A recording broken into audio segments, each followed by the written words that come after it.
Christine Balaguer, bonjour. Bonjour. Quelle marge de manœuvre les individus ont-ils face à cette avancée, cette accélération technologique ? Alors cette accélération technologique, elle est très très forte aujourd'hui. Donc effectivement, on peut la subir. On a subi le télétravail, les réunions sur Zoom. Et aujourd'hui, il est difficile de trouver un emploi sans avoir un téléphone, par exemple. Donc effectivement, on subit un tout petit peu ces technologies, ou même beaucoup parfois. Mais en même temps, eh bien, on peut réfléchir aux conséquences des technologies sur la société et sur les citoyens. Et donc, il faut aujourd'hui que les individus eh bien, comprennent ces technologies, les maîtrisent pour effectivement avoir plus de maîtrise de leur temps, de leur vie et profitent des technologies plutôt que subir les effets négatifs de ces mêmes technologies. Et alors, à quel niveau ça se situe cette réflexion ? Au niveau individuel, chacun, ou est-ce que ça doit être porté collectivement ? Et si c'est le cas, par qui ? Alors, je pense que les premiers responsables, ce sont les producteurs de ces technologies, donc les entreprises qui développent ces technologies.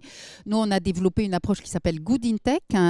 Il faut que les entreprises mesurent l'impact sociétal et environnemental des technologies qu'elles développent.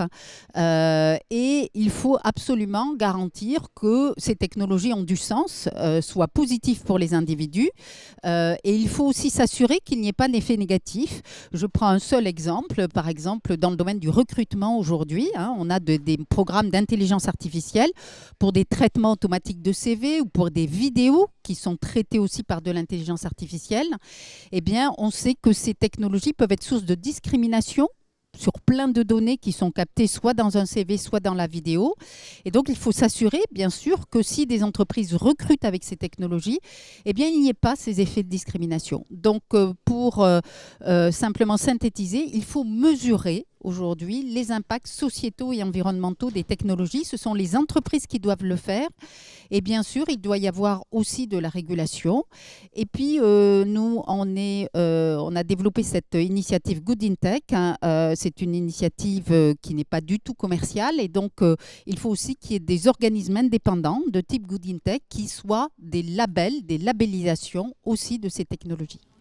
Alors justement, comment on arrive à faire en sorte que ces questionnements ils soient faits en amont et non pas a posteriori, une fois qu'une technologie est lancée ? Alors aujourd'hui, maintenant, on a quand même beaucoup de recul. Les technologies, elles se sont lancées dans les années 90, il y a plus de 30 ans. Donc, ce n'est pas nouveau. Par contre, ce qui est nouveau, c'est le fait qu'on s'aperçoive que les technologies polluent, ont un impact environnemental ou un impact sociétal.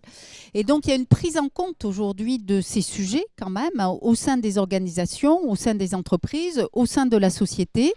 Et il me semble que effectivement, il y a des chartes qui sont faites par des entreprises, il y a des comités d'éthique qui sont mis en place, il y a tout un tas d'organisations qui fait que ces sujets deviennent de plus en plus traités.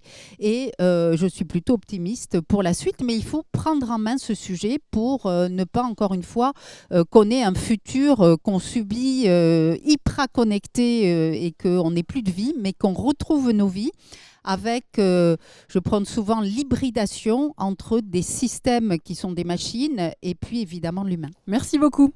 Merci.